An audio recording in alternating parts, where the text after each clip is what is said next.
Stillman and Company, we are live out here. Radio Row at the Super Bowl. I forgot to put the intro video, so let's go ahead and do that. Since 2015, Jared Stillman has rocked Nashville sports. That team freaking stinks. And now he's back. The takes are hotter than ever. I mean, let's be honest, he just can't coach. Welcome to Stillman and Company. And welcome to Stillman and Company on the 440 Sports Network, presented by Hiller Plumbing, Heating, Cooling, and Electrical. We are live today from Radio Row out here. I guess it's now called Media Row, and I guess I'm not on the radio right now. But we are out here at Super Bowl. That's right, the Super Bowl at Super Bowl 60. The great Mike Vrabel versus Sam Darnold, the Sam Chi's quarterback. We are on 440 Sports. We are presented by Hiller Plumbing, Heating, Cooling, and Electrical. And most importantly, I want everybody to like and subscribe and turn on your notifications because we may go live at random times this week. But we got a lot of great content coming up. And Solomon Wilcox will be here in 15 minutes. You know, every year, Saleh and I, we have a little back and forth. You know, last year we got into it over Dion and Shador and everything else. We got into it over Brian Callahan. And so we will sit down with Solomon Wilcox. We'll ask him how Cam Ward did. We'll ask him about Robert Saleh and Brian Daboll and all that kind of stuff. And we'll be doing that stuff all week. But how about the stunning news of the day this morning? I wasn't ready for this. I mean, I don't know if you guys were ready for this, but I was not. Barry Trotz stepping down as general manager of the Nashville Predators. And when the news came down, I think Elliot Friedman this morning was the one who reported it. And when Elliot put it out there that Barry Trotz was going to be stepping down, I thought, what? And immediately my head went to, I hope Barry's okay. Like, I hope, you know, older guy. And Barry's had some, well, I don't want to, but Barry, I was worried about his health at first, and then immediately it came out that no. Barry Trotz is not sick.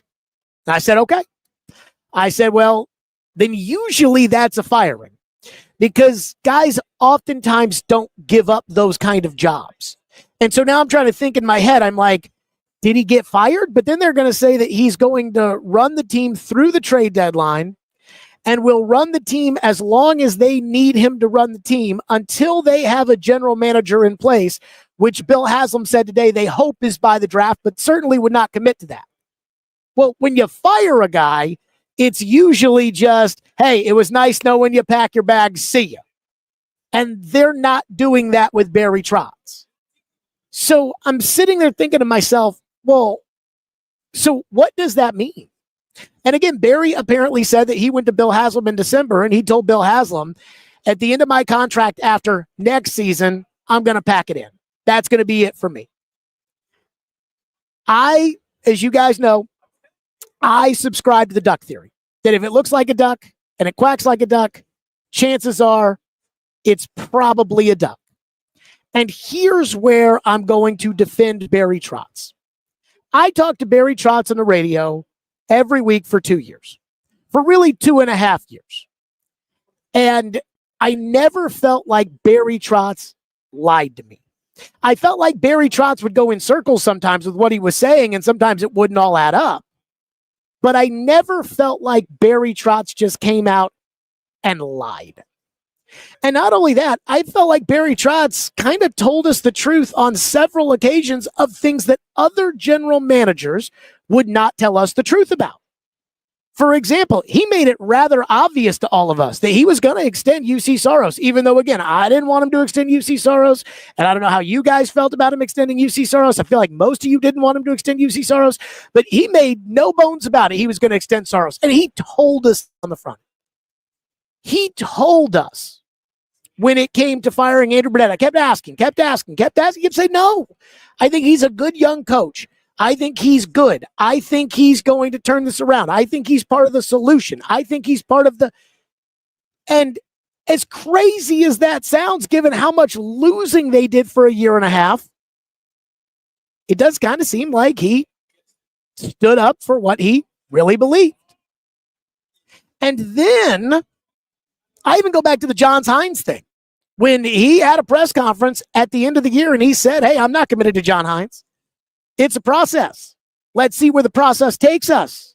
That's where I'm going to decide as to whether or not what we're going to do with John Hines. And everybody just kept assuming John was coming back. And then when they fired Hines and they hired Burnett, everybody in the hockey world was all bent out of shape. And they were like, oh my God, can you believe it? My goodness gracious, how could they fire Andrew Burnett after all this time? I'm like, Barry Trotz told everybody, including Andrew Burnett, what he was thinking. So he's never lied to me. And when you don't lie to me over the course of 3 years, that builds up credibility. And so Barry Trotz has built up credibility with me. This is like, well, I don't believe the Titans because the Titans have lied. We've talked about it. They lied about Malarkey. They lied about Vrabel. They've lied. They lie all the time. So when the Titans tell you something, it's hard for me to believe it. When the Titans say, no, Amy didn't overstep and tell the general manager to hire Robert Saleh, it's hard for me to believe that because the Titans have lied so much. Barry Trotz hasn't lied. So if this were a true firing, then my guess is Barry Trotz would have been relieved of his duties, or there would have been a press conference and Barry wouldn't have been at it. I don't think, unlike David Poyle, where there was so much history there and there was so much, they wanted to make sure they handled it the right way, absolutely, positively. They didn't have to do the dog and pony show for Trotz.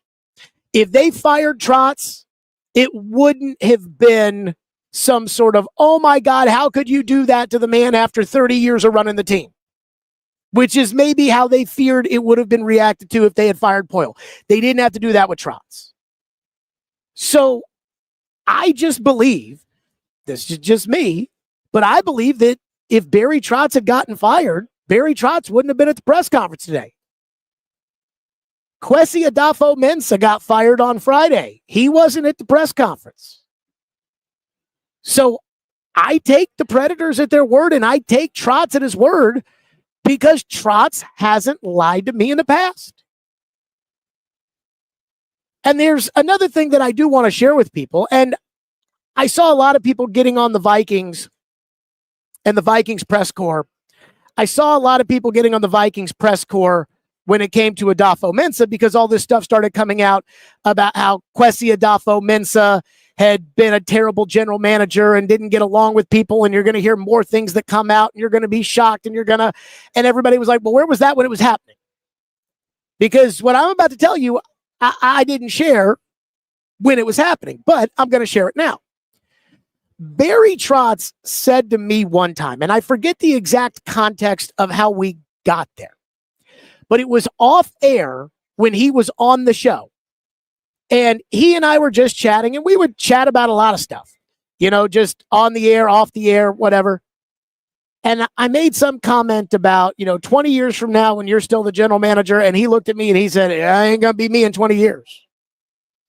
And I looked at him and I said, 10? He said, I'm not going to be around that long. And he said that to me off the air. Now, he didn't say like, I'm out of here in a year, but he said it in the kind of the terms of, I'm not doing this forever. So like, I'm doing it, but I'm not doing this forever.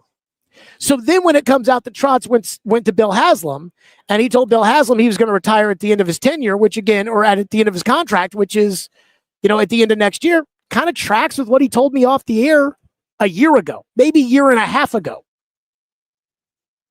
So I already knew that he had said that. Now, it would not have been appropriate for me to share that comment with you all or with anybody else when it happened. And I think you guys understand that. They're like, I could not have sat there and said, hey, Barry just said when we were shooting the shit, he just said, yeah, actually, I'm going to leave here at some point rather soon. That would have been a dumpster fire, and it really wasn't information that he wanted shared, and I wasn't going to share it. But I heard that. So I am not totally surprised. I mean, I was stunned this morning when I saw that. But then when Trotz had the press conference and said, I wanted to spend time with my family. I didn't want to do this forever. Well, he had told me he didn't want to do this forever. Here's the third part. And this is the part I really, really like. It's a new era for Predator hockey. And I mean this with all due respect to David Poile, and all due respect to Barry Trotz, and all due respect to Brian Poile. And I like Brian Poile. All due respect to everybody there, whether it's Scotty Nickel or everybody. And we've seen sometimes when it comes to these teams, and we've seen how they sit there and they, go out of their way to, keep it. They go out of their way to bring in somebody new, and then the somebody new comes in and fires everybody, and then we realize the somebody new didn't know what the fuck they were doing, and it's a disaster. I mean, that does exist. But they're hiring CAA to help them out with the search. I don't think they need to hire CAA to help them out with the search, but that's their business. It seems to me like it's going to be a new era of Preds hockey. That the next guy hired is going to either be a former general manager who GM'd somewhere else, or is going to be a candidate who is on the rise. And if I own the team, that's what would have happened 3 years ago. Now, I like Trotz, and I think Trotz has done a so-so job, but that's what I would have done, is I would have turned around with Trotz, and I would have not hired him, and I would have said, David Poile, we love you. God bless you. Thank you so much. And then I would have hired Kyle Dubas, who is right now in Pittsburgh. And Kyle Dubas has had some mixed results. I don't think it's very good, but that's what I would have done 3 years ago. That's what they're apparently going to do now. And that does not mean that that's going to be for the best. Because oftentimes the theory of, and I'll use Brian Callahan as an example. It was time to move on from Mike Vrabel. They had a young quarterback they liked. They wanted a young offensive coach who could be the next McVay, could be the next Shanahan, could be the next. They wanted that guy. And guess what they did? They went out and hired Callahan. And that didn't work. But just because Callahan didn't work doesn't mean that it won't work with Mike LaFleur or Clint Kubiak to go coach a team in Vegas or Arizona. So even though the Predators may hire the wrong guy, it doesn't mean that moving on from the original era of Predator hockey is a bad idea. I also have a lot of faith in Sean Henry to do this right, because Sean Henry has been in the NHL for so freaking long. And Bill Haslam's going to be the one that makes the call on this. But Bill Haslam seems to me, as an owner, to be like what we wish most owners in sports were like. I think it's pretty obvious that Bill Haslam is not his brother. If you guys have noticed that, my guess is Bill Haslam is the search committee is going to vet the candidates, and they're going to have 5 or 6 guys, and they're going to meet with Nick Saban and whoever else is on the committee. I think Tom Sigurdson's son is on the committee. Sean Henry's on the committee, or whatever. And then ultimately, I think Bill Haslam is going to make the decision for general manager, but I think it's going to be a somewhat streamlined team process. Well, when it comes to connections in the NHL, Sean Henry's the only one on that committee that's got NHL connections. Nick Saban, God bless him, Nick Saban doesn't have NHL connections. And I'm a little surprised that Nick Saban wants to be on the committee. I think this is more of a, when they end up hiring the general manager, it gets the Saban, boom, stamp of approval more than anything else. But Nick Saban doesn't seem like a committee guy to me. So when you're telling me that, hey, Nick Saban, he wants to be a part of the committee, I'm like, wait a minute. What? Do you think Nick Saban's ever made a decision in his life with a committee? No. Nick Saban's a dictator. And dictators usually don't sit there and say, oh, okay, yeah, let's do what the committee says we should do. So I am surprised by that.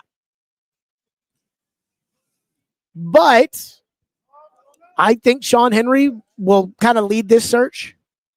And then Saban will be in the meetings. And I think Saban will have a good idea of what to ask.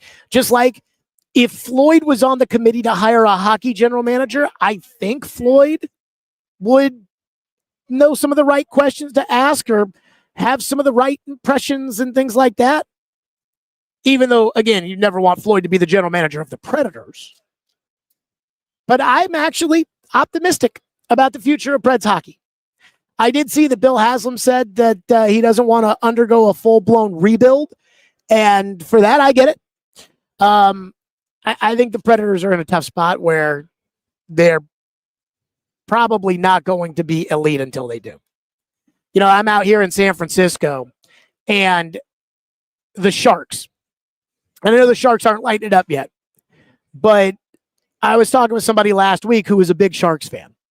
And he was like, you know, oh man, you know, the Sharks, he's like, are they good? Are they gonna? And I was like, they're gonna be pretty good. Like the Sharks in 2 or 3 years are gonna be really good. And they're gonna be really good because they've been picking high on the draft. They've been picking Celebrini. They've been picking Misa. They've been picking, did they pick Misa? I think they did. They've been picking Will Smith. Like they're going to be good. They have Askarov in net, which was a mistake Barry Trotz made. They're going to be good. Like they're going to be really good. And the reason they're going to be really good is because they were really shitty. And the Predators have just never been really shitty outside of last year. And last year was a total accident how they got to be so shitty. So I don't think that the Predators have any interest in that, and I get it. I'll just say this as far as the mucky middle is concerned. And I am a season ticket holder, although I'm clearly not going to the game on Wednesday, even though I got tickets to the game. I'm not going because I'll be out here. I am a Preds fan, and I respect the Predators. And I want that to be abundantly clear with what I'm about to say.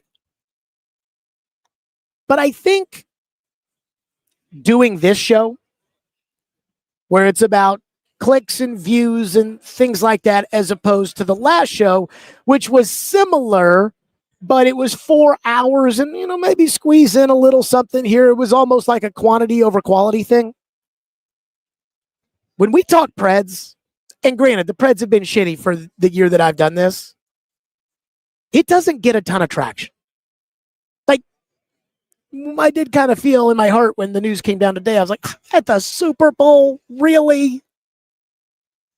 It didn't get a ton of traction with the Preds. Now, again, I think some of that has been because they've been rather shitty. And I know the team has played much better as of late, but it is hard to watch their games. And I mean hard to watch their games. Like, it's hard to get the games. And I know you'll say, well, like I pay for it on FanDuel Sports Network via Amazon Prime, but most people aren't going to pay an extra $19 a month to watch an average hockey team.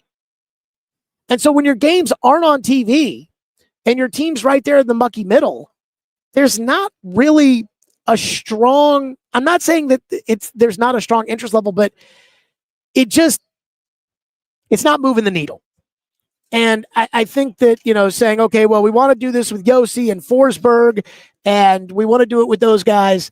I think that is, I think fans are like, all right, either just go one direction or the other. They tried to go the other direction. It didn't work.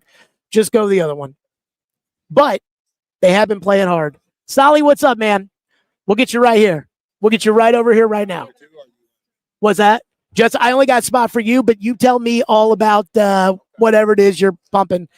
And yeah, I'm ready for you right now. Here, take this, Saleh. No, it's always good to see you. We always get into our arguments, you know. And so I'm excited for that here. But as I said, you know, Solomon Wilcox is here with us. He is going to join us here on the program live from Radio Row here at the Super Bowl. This is all live stuff right here, Saleh. So, Saleh, first of all, there was big hockey news that we were reacting to in Nashville, but good to see you here on the program. You and I get into it every year. Do we? Do you remember what we got into it about last year? I do not. No. Okay, the Titans had the number 1 pick. Okay. You came on the show. Yeah. And I asked you about the quote-unquote Dion circus, and was that going to scare teams away from Shedeur? And you got mad at me.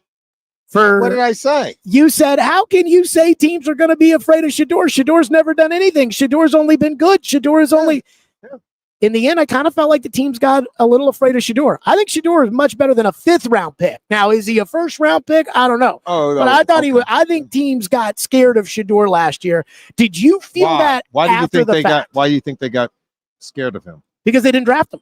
No, I know they didn't draft him. I said, what? In other words, what drove the fear? You said they got scared of him. What drove fear? I think it was the fan base that Shedeur had that scared off coaches and general managers that, if we think Shedeur is an okay quarterback, or we think he's right now a backup who maybe could one day develop into a quarterback, if we take him, every time our quarterback throws an incompletion, we're going to have ESPN and Saleh on SiriusXM, and although probably not you like the so you really talking heads. So you really think that's why teams don't draft a player because they think the media scrutiny is going to be there? Yes. In this case, yes. So you think they said, no, we're not going to do it because we don't want the media scrutiny.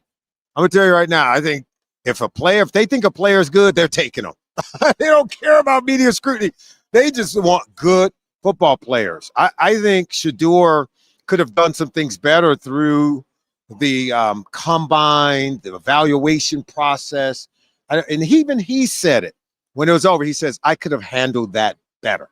And I'm telling you right now, that's where things took a turn. That's where it took a turn. He could have, remember, Dion had did some interviews. There's some teams, we don't want y'all drafting us. Don't draft. He jokingly said that. And I think that crept into the behavior. And I think whenever you go through this process, and I could say this to every player who's coming out of college and you're looking to go into the draft, don't take anything for granted. Don't act like you're God's gift to this league. You got to treat the process very seriously. Cam Ward did that. He treated respectfully and he treated seriously. Travis Hunter did that. Right? He was very respectful to NFL teams, and he took it it's like a job interview. I don't care how talented you are. If IBM comes out and they want to meet, you better show some deference. Better be very respectful, right? Why would you go into a job interview acting like I don't need you, you guys need me? But I thought that's what impacted his fall or decline in the draft. You know what's crazy Nothing too else. about that, about the combine? Because I did hear some of that chatter about, at the combine, he turns to people. Yeah. He did a sit down with you at the combine. He did. And I listened to it. He was great. Because I was in Tennessee and I'm like, they were talking about it. And I thought that was some of the most personality I saw. That's exactly right. Now, you went to Colorado. Yes, I did. And I'm sure you've known Dion for a long time. Yeah. But I don't know him. I don't know if you knew Shedeur before that or not. I had no idea. That was my first time meeting him. And I didn't tell him I'm so-and-so. I know your dad. I did. But I'm going to say this.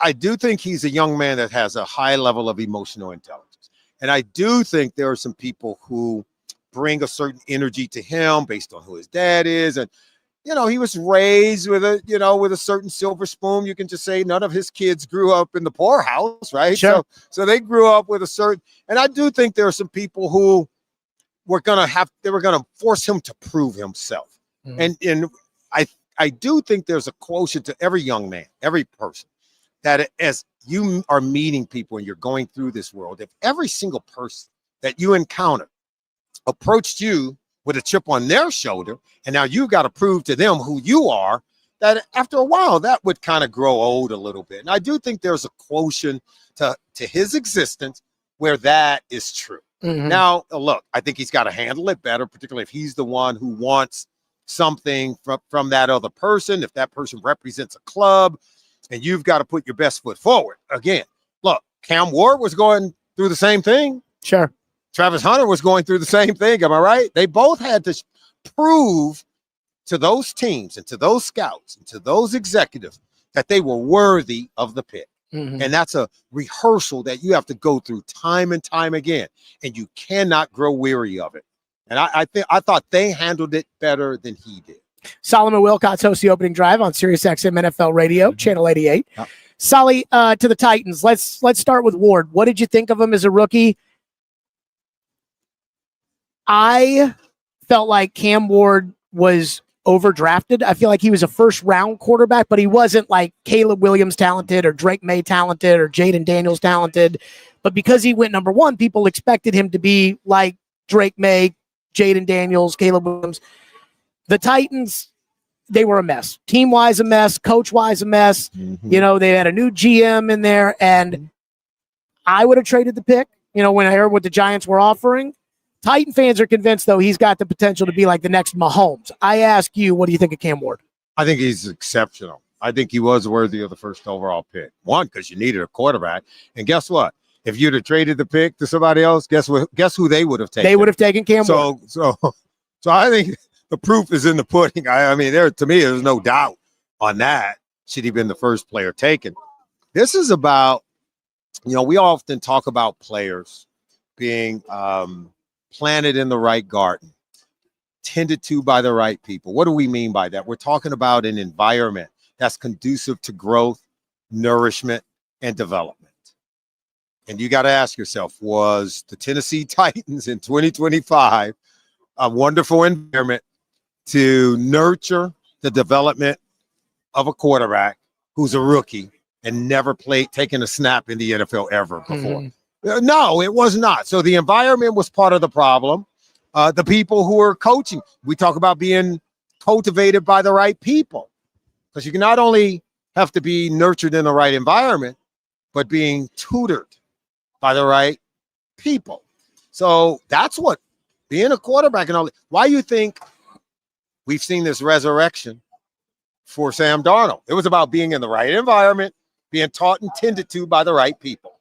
He went to San Francisco, okay, quarterback-rich environment where they know what they're doing with quarterbacks. And now, guess what? His talent does this. He played for the Jets, bad environment. Carolina Panthers, bad environment. He was good in 2022 in Carolina. Nobody gave him credit for that. He has always been who he is. And we're not talking about who he is, because he's always had the talent. But that talent could not become what we see today until he was plugged into the right environment, being tended to by the right people. The same is true about a Matthew Stafford. He's always been Matthew Stafford, but not when he was in Detroit. He could only rise to a certain level, right? And then you pair him with Sean McVay, you put him with the Rams with Cooper Kupp and good environment. So that's my point, is that's what you have to be able to ask yourself. And if the Tennessee Titans are honest with themselves, they would have to say, we got to become better as an organization. If Cam Ward is going to live up to his potential, we have to offer him more. We have to become better around him so that he can be the player that he's meant to be. What do you think of Robert Saleh hiring as the head coach? You know, on one hand, he's 20-36, and you are what your record says you are. On the other hand, the Jets have been a disaster before he got there. They were a disaster after he left. How much of that's on Saleh, and how much optimism should there be that Saleh, like Todd Bowles, got beat up in New York, maybe unfairly, and is now coaching the Titans, and that experience will help him in stop two? First of all, I think Robert Saleh, actually, if you go back and look at it, he had them contending. They were just a quarterback away. They didn't have a quarterback, and the defense was one of the best in the NFL, and they were contending. That's why they were trading right around 500. They went all in on trying to improve the quarterback position. That's why they went all the way out there to get Aaron Rodgers. He was hurt the second game of the experiment. That's why it went awry. And he didn't even make it through half that season, because the owner decided he was flying back into town and he's going to fire the coach. Made the team worse, didn't he? Oh, yeah. He didn't help. Because they were like 3-2 and competing for first place when they fired Saleh. He made it worse. And then, then they go out and do what they did. And so it's just one of those unfortunate things where Robert Saleh tried to make the Jets better. You know, it's a tough environment simply because the team needs to be better. But I think Robert Saleh is a really good coach. The players enjoyed playing for him. His side of the ball, you can tell he moved the needle and made them better. I mean, he had Sauce Gardner, he had DJ Reed. Man, that Jets defense was top 5 defense in the league. And so he's a good coach. He'll have to get a really good offensive coordinator to coach Cam Ward to make him better, and they did. They got Brian Daboll. I think Dave's going to do a good job with Cam. I think Cam everything's looking up. I think the environment is going to be better. He's going to be cultivated in a real healthy, positive environment. They got to go out and they got to make the offensive line better. They got to get better players around the quarterback. I do think they have some good players that really performed well this year, despite the environment, despite some of the deficiencies. But I think it's a team that's on the come. I think they made a really good decision. I like Robert Saleh as the head coach in Tennessee. So you brought up Daboll, Saleh, because Daboll was a great coordinator in Buffalo, and the unicorn out there of developmental quarterbacks that, struggle with mechanics or struggle with accuracy, but can blossom into superstars really is Josh Allen. I mean, he's the guy who every young quarterback that struggles at the beginning ends up getting compared to, hey, Josh Allen wasn't that great. Daboll was the one pushing the buttons. You did. When Josh Allen improved to what he's become today. How much of that is Daboll's coaching? How much of Robert Saleh, and he said in his press conference, he's giving the offense to Daboll. Right. How much of that is, hey, Brian Daboll knows what he's doing and he can do it? And then how much of it would we be weary of what we saw with the Giants, of that being an issue with Daboll? And how much is not being the head coach going to help Daboll? Well, first of all, the Giants, there were a lot of issues because the first year, remember, he did make Daniel Jones better. This is a team that was playing around with Saquon Barkley, didn't want to bring him back. Do you keep him? No brainer. Of course you keep him. He's a good football player. But the Giants have bigger issues. That's what I'm trying to say, that were beyond Daboll. Daboll did take him to the playoffs. Daboll was coach of the year. And you have already cited the way that he has turned a quarterback that a lot of people didn't know about him. A lot of people weren't sure of him. And he turned him into an MVP caliber player in Josh Allen. That was Daboll. How many people can we say that know how to take a player at the quarterback position in the NFL and turn him into one of the best players in the league? Daboll can say that. And he was doing it with Jackson Dart. Like, the Giants, I mean, they've got problems. Why would you fire Daboll in the middle of the season? Because the question is firing Daboll going to make our team better?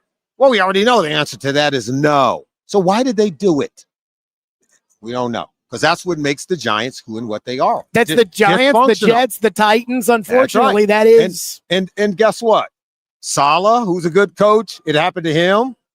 And we know that team was wrong for firing him. It happened to Daboll. That team was wrong for firing him. So I don't have any questions about Daboll. I don't have any questions about Saleh. The organizations where it didn't work out, that was more about who they are than it is about who these two coaches are. Trust me when I tell you that. So if you don't have any questions about Saleh, if you don't have any questions about Daboll, if you are really excited about Cam, what is your big question surrounding the Titans and their future? Will the Titans go fire another good coach who's going to be in the Super Bowl a couple of years afterwards? Will the Titans let the coaches do their jobs? Will they continue to support these coaches and get them the players that they need so that they can show what kind of coaches they are? That's because the Tennessee Titans organization, we kind of seen who you are. You fired a coach who's coaching in the Super Bowl. You had him. He was your guy. Can I defend that for a second, though? Oh, you can defend it all you want. It won't change much. I thought the move of, and I am certainly not a homer when it comes to the Titans, I thought the move that the defining move of the dysfunction was the firing of John Robinson, the general manager, in the middle of the season when they were 7-5, after they had won 2 divisions. But that's about the organization. See, I totally agree. Adding to my argument. I totally agree. I felt like the toothpaste was out of the tube with Vrabel. I felt like Vrabel didn't respect the owner and kind of took some shots. And Vrabel's offensive coaching staffs in Tennessee after Arthur Smith left were a train wreck. I don't think the Titans would be in the Super Bowl today with Will Levis at quarterback and Tim Kelly as the offensive coordinator if he was still the coach. But that was about the organization. Those were organizational Robert Kraft moves. was the one who said, hey, I'm going to hire you, but I want Josh McDaniels to coach Drake May. No, what I'm saying is I'm talking the Titans. The Titans taking Drake May. That was organizational. That was above. That's above Mike Vrabel. That's what I'm trying to do is point to the things. Let's not make this about Mike Vrabel. The only reason why I use Mike Vrabel as example. It was an answer to your question about what should you be concerned about when it comes to the Tennessee Titans. Sure. It is above Robert Saleh. It is above, of course, Brian Daboll. It's above Cam Ward. It is the organization. If they don't make if they don't change who they are and how they're going to support the people they hire, they should support them. Shouldn't undermine them. You shouldn't seek to create situations where there's acrimony between you and them. And now all you're going to do is be one of these teams that has this cycle of hiring and firing every 3 years. Sure. Right. And next thing you know, you're running a good general manager out the door. Then you're creating dysfunction between he and the coach. And now the coach doesn't want to be there anymore. So when he goes and gets honored in one of his teams, he's talking about how good the organization is at the top. And now you get mad because what he said about them because you felt like that was a shot at you. You're playing games at that point, and you're undermining the people that work for you. Hire them, let them do their jobs, and ask them every single day, how can we support you? Okay, how much credit does Vrabel get for having the Patriots in the Super Bowl? How much, like if this were a percentage, how much of it is Vrabel? How much of it is Josh McDaniels coaching Drake May? How much of it is Robert Kraft and the way that he set that up so that McDaniels was coaching Drake May? How much of it's Drake May being a bad boy? How much of it was, again, Kraft spent the money. How much credit directly does Vrabel get for the Patriots being in the Super Bowl? Bad question. I can see why you ask it. You always get on my ass. Because you know why? There's nothing a person can say to you that definitively gives the answer. You know it. That's why you ask the question. You ask questions where the person who's supposed to be in the expert analyst can't even be an expert because he can't even quantify the answer. You already know it. That's why you fashion the question the way that you do. You create a space where they're going to be wrong somewhere, somehow. So that's why I'm not taking the bait and trying to answer it. That's just like asking someone who grown to be successful, say, to what percentage is your mom the reason why you're successful? What percentage of your dad? They both birthed the baby. That's not a fair question to ask someone. Therapists make a lot of money to figure out the percentage of why things are wrong with the mom and dad. But you can't quantify it. You're still spitballing, right? Sure. My point to answer your question appropriately is to say that everyone gets the credit.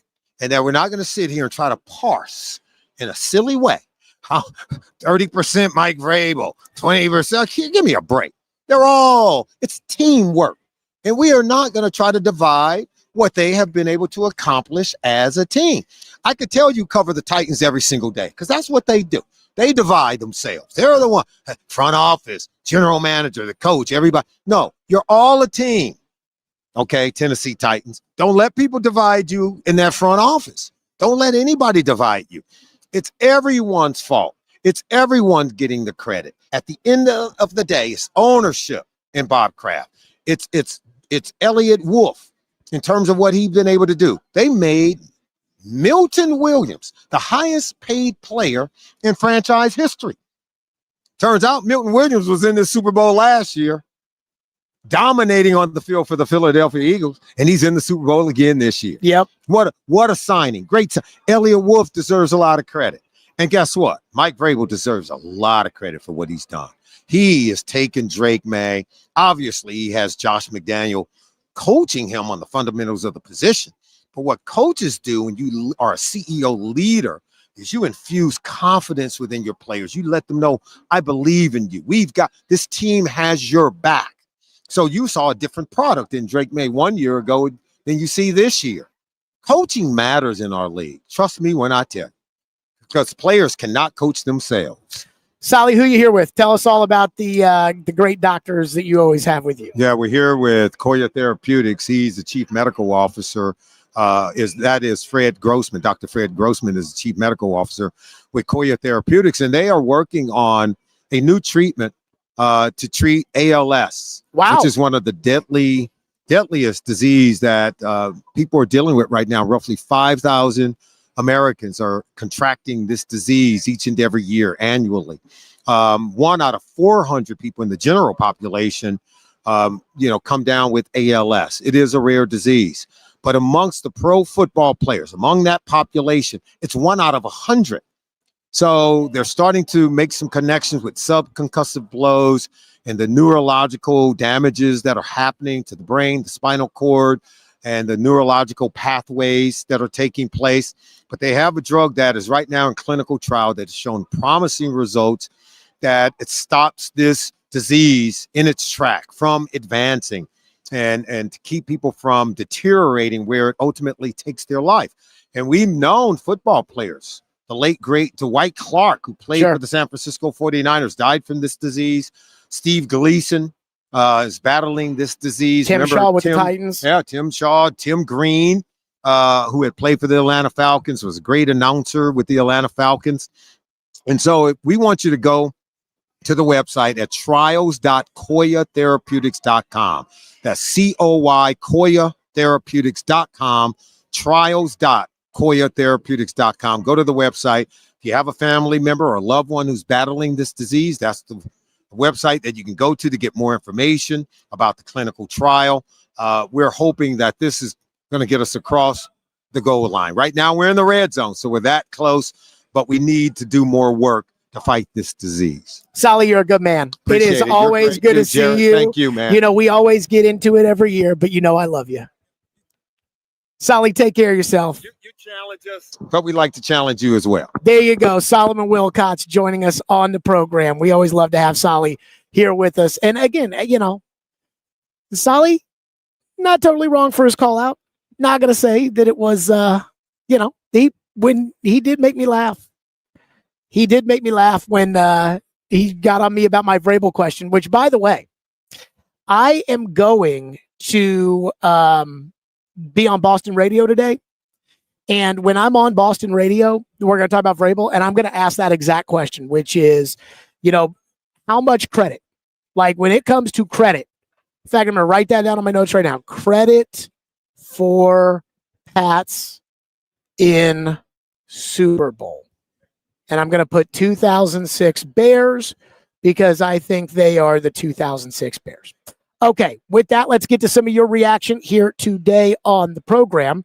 And by the way, I do want to appreciate Saleh for coming on. And when it does come to ALS, again, I don't know anybody that has ALS right now, so the clinical trials and all that stuff. If I did, I would go tell them to go to that website. But of all the ways to go, that one might be like least on my list when I hear what those people have to go from it.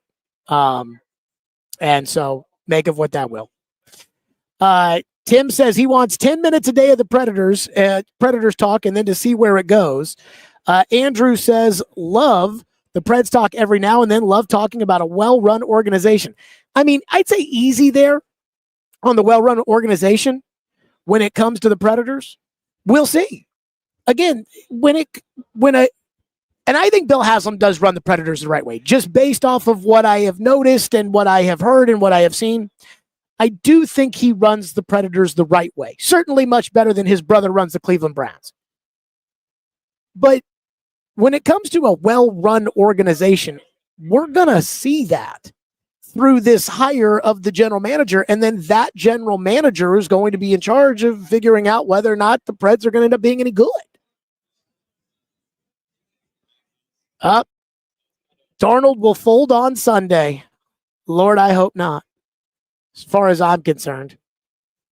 When it comes to the Pred stuff, and I know a lot of people are going to bring up the Nick Saban thing, even TDG says Nick Saban is at work, and I am optimistic about where this is going. I think of it when it comes to Saban. I think it's like Floyd when we used to talk on the radio about the Predators. When we first started doing Jared and the GM, when we would have Terry Crisp on the show, or we would have, trying to think of who else we used to have on back in the day, whenever we had David Poyle on the first year, and then I think I pissed off David Poyle and we didn't get him back anymore. But when we would have David Poyle or Terry Crisp on, Brian Porth at the beginning of Jared the GM would write out the questions for Floyd. So Floyd would have written questions, and he'd ask Crispy, one of the written questions. And he'd say, Crispy, what does the second line need to do to start producing? Well, that was the first year of Jared the GM was the year that the Predators went to the Stanley Cup final. And very quickly, Floyd picked it up, and I thought we really, found our footing because of that Cup final run, and we were talking 4 hours of hockey a day. And I used to laugh to myself inside because I'm like, here's this football general manager, and he's sitting here talking hockey, and he's passionate about it. He's watching the games, and he gets it. Now, again, he's not going to be able to go scout an 18-year-old Nova Scotian and then say, okay, well, I think this 18-year-old, by the time he's 26, is going to be a first-pair defenseman. I mean, he can't do that. I can't do that. But I thought he was great when he would talk about hockey. That's what I'm expecting out of Nick Saban. In fact, that's what I was expecting out of Nick Saban the whole time. When Nick Saban became an owner of the Predators, that was what I was expecting. I was expecting that Nick Saban would be able to help out with the things that are important no matter what organization you're running. Whether you're running jaredstillman.com, whether you're running the New York Yankees, whether you're running the United States Army, whatever it may be, I think there are certain things that Nick Saban knows that I think Nick Saban is a big part of when it comes to getting this thing pointed in the right direction. So when it comes to this committee, I expect Sean Henry to be able to identify the candidates that they want to interview, that they think will be difference makers. Again, I expect that Sean Henry has enough contacts across the NHL that they should probably have a list of 15 people. And then that's where you let the search firm, which they've hired CAA. And I do want to make sure before I start talking about this, the one thing that the Predators need to make sure CAA does not do is pump CAA clients, because that's what CAA loves to do. CAA loves, and I like CAA. I'm not knocking CAA, but CAA is very good at having a general manager who's a CAA client hire a head coach who's also a CAA client. That's just that they're very good at that. But the search firm needs to vet the candidates so that, hey, everybody tells me that Johnny Joe's a really good guy. Let's do our homework on Johnny Joe. And, oh, by the way, did you know that Johnny Joe got fired from that stop that he had with the Arizona Coyotes because Johnny Joe, we found out when we did our vetting that he was stooping the owner's wife, and we certainly don't want that, do we? That's what the search firm is supposed to do. So I expect Sean Henry to identify the candidates and probably go from about 15 to 5 or 6. And that's when they'll sit down with Bill Haslam, and they'll sit down with Sean Henry, and they'll sit down with Nick Saban. And that's when I expect, all the hockey stuff at that point should be done. That Sean Henry should have talked to enough people around the league, that he knows enough people around the league, that he should know, hey, these 5 guys are all qualified and capable general managers. We're sitting down with them. Now, Nick Saban, you ask this general manager, why did it not work out in Chicago? Why did it not work out when you were in San Jose? Explain that to me. Because I've always told people, I said, when it comes to fired coaches, and I know Robert Saleh kind of avoided it without just, saying, I don't want to go into it, but he did a very good job of not going into it. The most important thing for me, if I was sitting down with Robert Saleh, is what'd you learn from being with the Jets? I do hope that the Predators hire somebody who has experience, whether it is as a general manager or a lot of time as an assistant general manager. I think that's very important. I know that Bill Haslam did not commit one way or another to an internal candidate or an external candidate. I hope that it ends up being an external candidate. And I say that with all due respect to Brian Poyle and Scott Nickel and all those guys. I hope it's an external candidate. And it may end up being a bad external candidate, but I hope that it is, in the end, an external candidate. Now, as far as what they're going to do at the deadline, buying or selling, I think they should sell. Even if they do make the playoffs, I don't think they're going to win shit. So I would sell, and I would build up more assets for the future. And they need some of these young guys that they've drafted. They need them to start popping. Right? They need them to get up to the NHL level and start playing. So that's kind of my thought on the Preds front. Again, I hope it's an external candidate. I hope it's a new era for Preds hockey. I don't think Barry Trotz is making it up, that he went to them and he said, hey, I think I'm going to step aside, but that's my hope. I do want to touch on the Vrabel stuff because I'm trying to think here. I really am struggling internally with how I feel about Mike Vrabel in this Super Bowl. Solomon was talking about, you guys talking about the Titans. That's such a bad organization. You fired a coach, and here he is in the Super Bowl. And there is something to that. And Amy is absolutely at fault when it comes to the deterioration of the relationship between her and Mike Vrabel and her and John Robinson and Mike Vrabel. I think if Amy was around more often, kind of like Bill Haslam is, I think she could have kept everybody on the same page. That's the job of the owner. And I think she just doesn't do that. And I don't think anybody over there knows how to do that. I think Underwood maybe was decent at it, but he's not there anymore.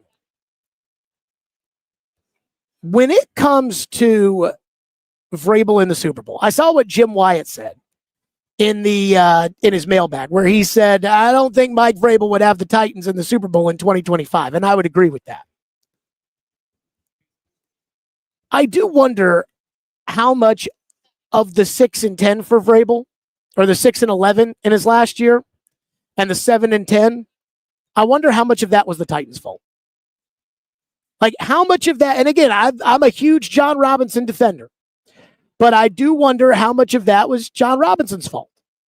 How much of it was Vrabel coaching players better than they should have been. But then I can't get over the Tim Kelly and the Todd Downing stuff, especially Downing. Kelly, Kelly, what do you have to work with on offense? And the offensive line was a joke, and they had PT at right tackle, and they had Dillard at left tackle, and I'm not going to pin that on Tim Kelly. And so Tim Kelly, I could go either way with. It's just easy to lump him in there when you shit on Vrabel. Downing was the one that it just unacceptable. And the fact that after the first year they brought Downing back, that was unacceptable too. TDG says 90% J-Rob, 20% Vrabel. Let me just say, or 10% Vrabel. Let me say this. If you don't have Amy as a percentage, then we don't even go down that road. But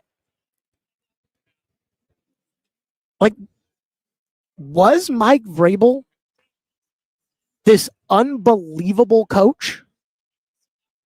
Was he really this unstoppable, unbelievable coach? And whether it was the Titans and their penny pinching, which they've been known for, J-Rob's drafting, maybe, but again, J-Rob built the team before Vrabel got there and did a good job, and I have a hard time just ignoring that. And then there's part of me that thinks this Patriot team isn't even that good. That, yeah, they got to the Super Bowl, but look at the road. This wasn't going to Arrowhead and playing the Mahomes Chiefs over the last couple of years. I mean, this is C.J. Stroud who can't stop crapping the football out of his ass. So,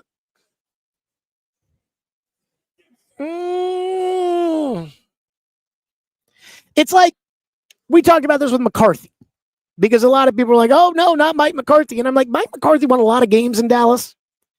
And Dallas is kind of a fucked up place. Was Vrabel this all-world coach? Because that's what the media told us. They said, this guy is an all-world coach, and you people will regret this. And I mean, I couldn't get over the Downing stuff and the Dillard stuff and the, Amani Hooker singled up on Calvin Ridley in the Jacksonville game stuff and the taking pot shots and the. But I also knew Rand Carthon was incompetent, and Vrabel had to work with him every day. So if I knew he was incompetent, and then Vrabel saw him, and Vrabel saw how incompetent he was, I can understand the frustration there too. I'm kind of conflicted. I feel like the game on Sunday will decide for me because I think the Seahawks team is for real. But I do think, just where we sit right now, I think that the Patriots, and I'm going to say this on Boston radio in 30 minutes, I think the Patriots are the 2006 Bears. Like, they are the Rex Grossman Bears. Now, Drake May is a great player. Make no mistake about that. I'm not saying that that's the similarity. But I think that the Patriots are not that good, and that when they get into the ring with a team like Seattle, they're going to feel it that way. But I will say this. I think that I'm getting ready to get it on Boston radio, which, of course, I will be doing in 35 minutes or so. And let me say this on the Predators front. Again, I just want to include this. I'm going to keep up with the general manager search and what they do at the deadline and things like that. But it just feels like the team's been in the mucky middle for a long time. And it doesn't feel like that's going to change anytime soon. And I just don't feel people being excited about it, with it not changing one way or another. They're kind of like the Pittsburgh Steelers of hockey. And then last year, they were really, really bad.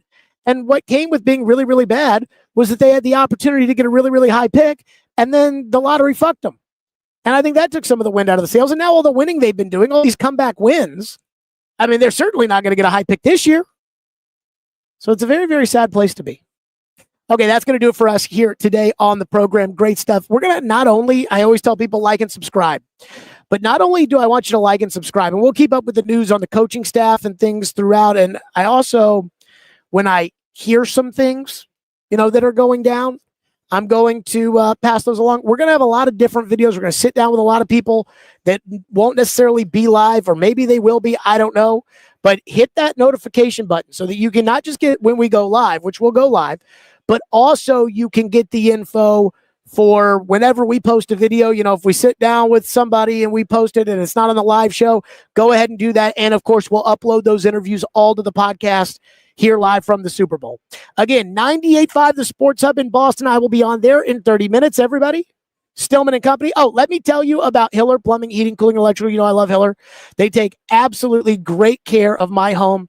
They can do the exact same for you. Let them do the exact same for you. And again, a lot of people are having electrical issues right now. Now that's not really Hiller's issue, but a lot of people are having all kinds of issues at their home. Let Hiller take care of it for you. I love Hiller. They take great care of my home, and they can do the exact same for you. Anytime I have an issue, Hiller's the first place I call. They've been in business since 1990. They are family owned and operated with 100% satisfaction of happy you'll be, or the service is free. If a customer is not pleased with the work performed, Hiller will make it right. You can learn more by visiting online at happyhiller.com. Professional, experienced, trustworthy technicians that come into your home and leave it clean and better than they found it. And I know this because they come into my home and leave it clean and better than they found it. And care is their core value. When they care about others, everybody wins, and they know that. So they will take great care of the customer on every job, every time. Proud sponsor of the Nashville Predators, the Vanderbilt Commodores, and the Tennessee Volunteers. Those are my guys at Hiller. Hiller, call the Happy Face Truck today. Everybody, like and subscribe, and we will for sure be live at 2 o'clock Central Time tomorrow. But we'll also have some very compelling content, some interesting stuff on the Titans. I know at some point we're going to sit down with Sam Brookhouse from Sumer Sports when we talk about all the comings and goings of the draft. He's got all the Senior Bowl data and all that. We'll get into that as well.